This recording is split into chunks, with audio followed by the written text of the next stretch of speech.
Сәләфиттердің 7 белгісі. Сәләфи ағымы өкілдерінің балақтары қысқа болады. Қысы жазы балақтарын қысқартып алып жүреді. Балағынан бірден тани аласыз. Бейберекет өсірген сақалдары болады, бірақ сақал қойғанның бәрін адасқан деп айту қиын. Басқа да белгілеріне қараңыз. Намазда талтайып тұрады, алайда аяқтарының арасын қатты ашпайтындары да болады. Бет сипамайды. Олар дұға жасаған кезде бет сипамайды. Қолын жайғанымен дұға жасап, бетін сипамай қоя салатындар да бар.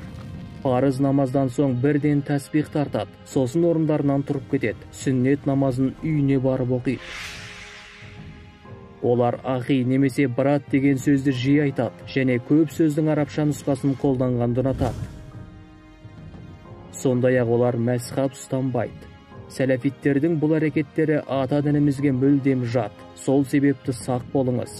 Абу Дардадан жеткен хадисте пайғамбарымыз Алланың оған игілігімен сәлем болсын былай дейді: жамағатпен бірге болыңдар, өйткені бөрі бөлінгенді жейді.